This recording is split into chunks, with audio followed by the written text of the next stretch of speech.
Hey there, and thank you so much for joining me here on my channel. If you've watched some of my previous videos, you probably know that I both love Disney World and also deal with social anxiety on an everyday basis.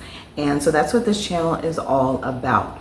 Also, if you've watched any of my previous videos, you know that I did a series, excuse me, where I went over my top 10 tips for managing your social anxiety while at the Walt Disney World theme parks. And in this video, I want to tell you what it's like to actually not abide by some of those tips and to actually make some of the mistakes that I myself have told you not to make. So what does it look like in real life when someone with social anxiety does not practice what she preaches while in the parks? So that's what this one is all about. Last week, I was actually in Hollywood Studios. I go to the parks all the time. I've been to Hollywood Studios since that last trip. I went to Hollywood Studios last night, with my daughter.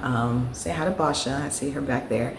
But on this particular trip last week, I did an unplanned solo trip to Hollywood Studios, and that was not planned because my mom was in town and of course my daughter was here. So the plan was to spend all of the time that she was here in the parks, the three of us, and we did that during the day. We went to Epcot during the day, spent a couple of hours there, had a great time.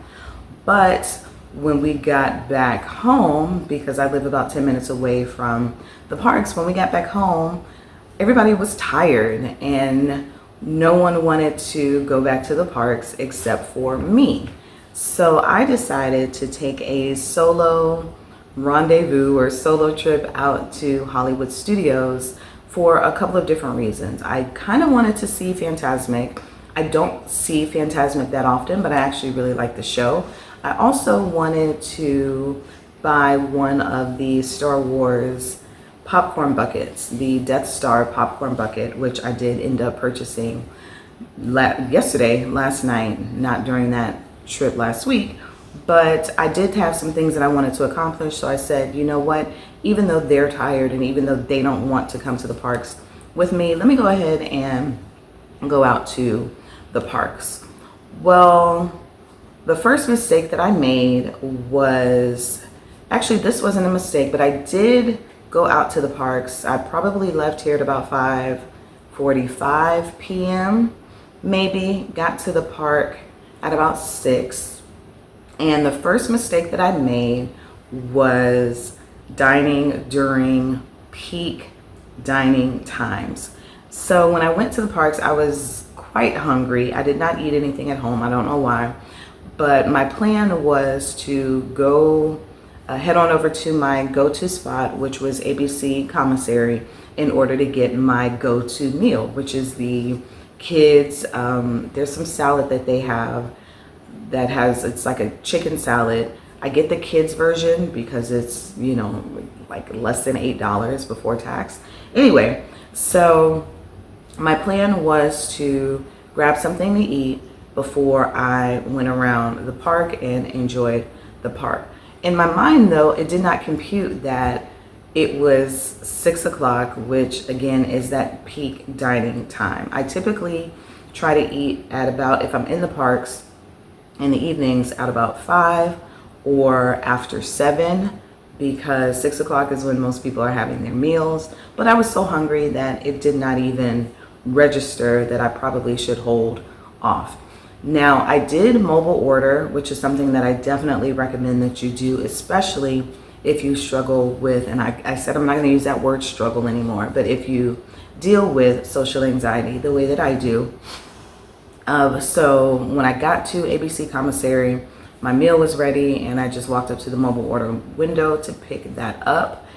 But I did have to manage my growing level of social anxiety as I was walking around ABC Commissary with my tray in my hand looking for a place to sit.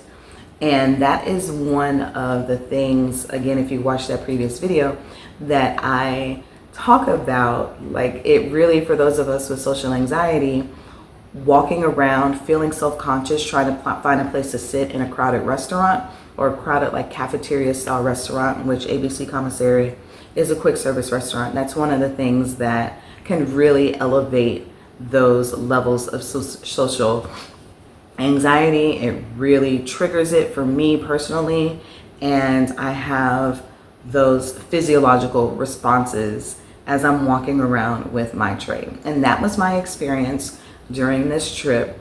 ABC Commissary has a pretty large dining area. There's actually 2 dining areas on either side of the kitchen and where you order your food. So I tried to play it off by, going and grabbing my utensils, grabbing my ketchup for my fries, and like scoping out the scene. But I could not do such a great job of that because I did not want to make eye contact with the people who were already sitting. So I walked around the left side of the dining area for the restaurant with my little tray, and I could not find a seat anywhere. And I was like, oh, this is what I was afraid of. Like, this is what I don't like. This is what makes me uncomfortable. And so I had to like retreat back to the middle of the restaurant and start making my way over to the left side in that whole dining area. So I did, and kind of like the same thing happened. The restaurant was crowded. It's interesting because right now we are in the tail end of May. So this was probably around the 15th, 16th that I was there.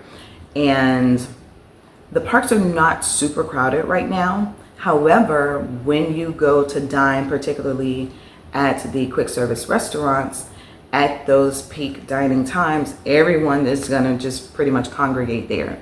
So everybody was in ABC Commissary that night apparently. And luckily, after kind of like going through that process and feeling like I could feel the blood rising in my head, and I was able to find a place, a 2-seater, and it wasn't like in the best location, but I was like, let me just put my stuff here, let me just eat my food. And sure enough, I put in my AirPods. I had to watch something because I don't like sitting alone at a restaurant eating my food. But I feel like all eyes are on me, and if I have the ability to just let my mind wander, it's gonna get worse. Those internal thoughts that, yes, are illogical, they don't make any sense, but they plague me when I'm eating solo. So I put in my AirPods. I was watching The Last of Us on my phone, and that is how I made it through that meal. So yes, the first mistake that I made was choosing to dine in a quick service restaurant at the peak dining time, 6 o'clock dinner time. That was a no-no. But once I finished my meal, and I did not rush, I was proud of myself for not rushing through the meal, for not, just kind of like cowering and even kind of taking my food to go, because I thought that's what I was gonna have to do. I did not want to sit outside because it is very hot right now in Florida. Yes, it's hot year-round here in Orlando, but it is actually quite warm right now, even at 6, 7 o'clock in the evening. So that is not something that I wanted to do. So I'm so proud of myself for sticking with it and finding my place to sit, enjoying my meal, even if I did, like I say, had to do it with my AirPods. But that was a mistake that I made.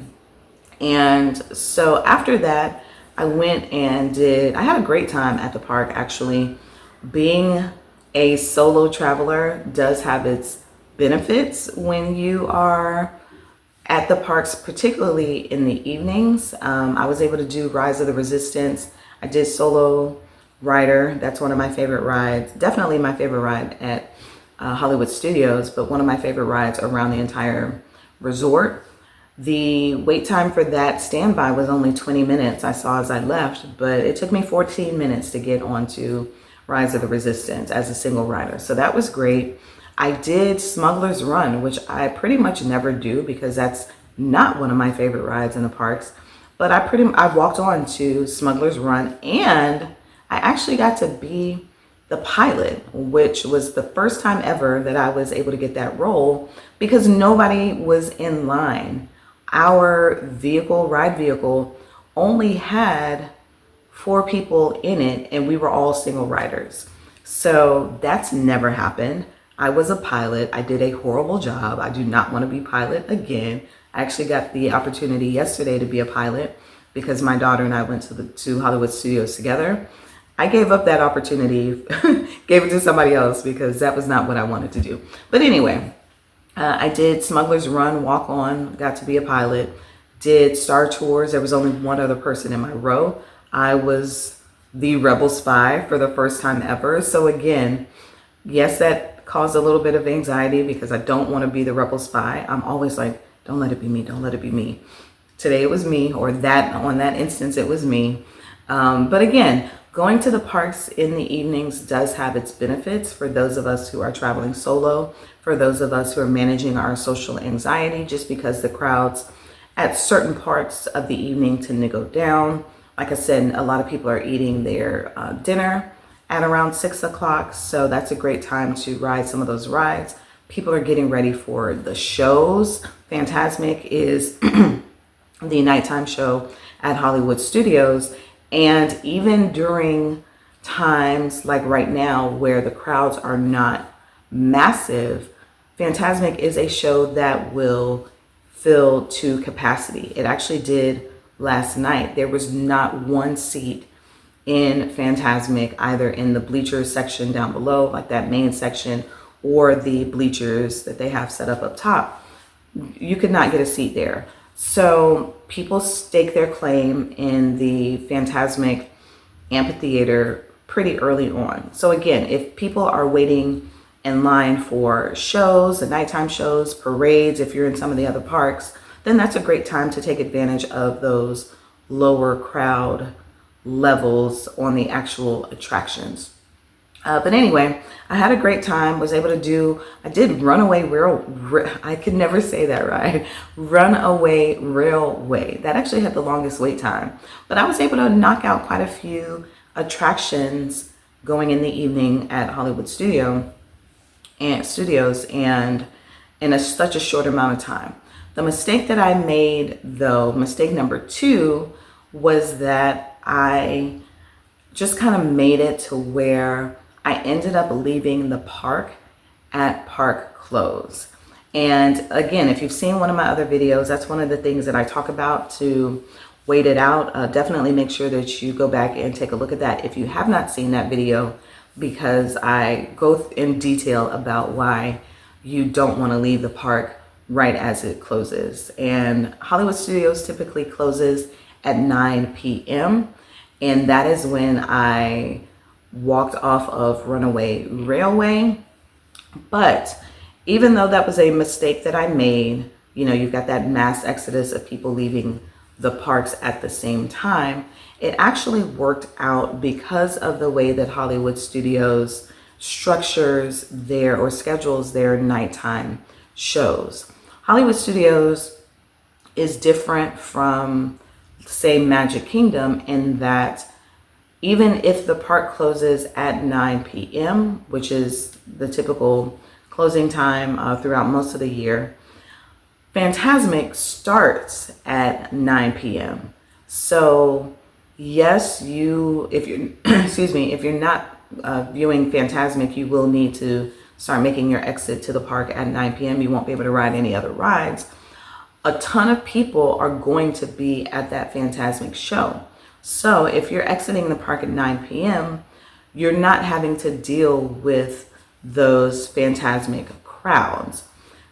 So I did not really have to deal with too much as far as exiting the parks and managing those crowds as people are leaving. I was able to make it to my car relatively quickly. I don't even think that I took the tram that day, so I just walked back to my car and all was well. However, at Hollywood Studios specifically, my advice would be, if you are going to view the Fantasmic show, just know that you are going to have to deal with those Fantasmic crowds. And again, that show can get super crowded, thousands of people all in the same place. I do recommend you experience Fantasmic though. I think it's a great nighttime show. It really is like a spectacular, it's a whole thing. So I definitely think that you should experience that. However, just be aware that the crowds while exiting the parks are going to be quite overwhelming. And so there is kind of like a way that you can manage that. Typically first of all, you can, stay in the amphitheater until the majority of the crowds have left. That would be tip number one, because then you're not having to fight all of those people, all of those strollers, and they kind of direct you to leave out of one exit at that point, to where there's really no wiggle room as far as physical space and physical comfort. You're all just kind of being herded in out through one path. The second tip I would say would be wait it out, but also once you wait it out, you'll notice that there is a second exit that you can take. If you kind of veer off to the right as you're exiting the amphitheater, depending on if this exit is open, then you'll end up either by where Tower of Terror is, the entrance to Tower of Terror, the Tower of Terror queue, or you will be kind of like dropped off right at the entrance to Fantasmic. So the herd of people is going to be ushered out through one exit, which takes you basically to the front of the park. And if you wait around and kind of wait out those crowds, you will more than likely be able to take one of those other two exits. And so I've done that on a couple of occasions, and most people aren't taking those two exits. They take that main exit. So you will actually have some space, some physical space, and you won't have to deal with those crowds. All right, so I just wanted to share with you about my experience last week, in Hollywood Studios as a solo traveler and dealing with my social anxiety while I was there in the parks. You can do it. It is manageable. You can still have a great time. I would say just be prepared for, how you're going to deal with situations that you might find yourself in that might trigger that social anxiety.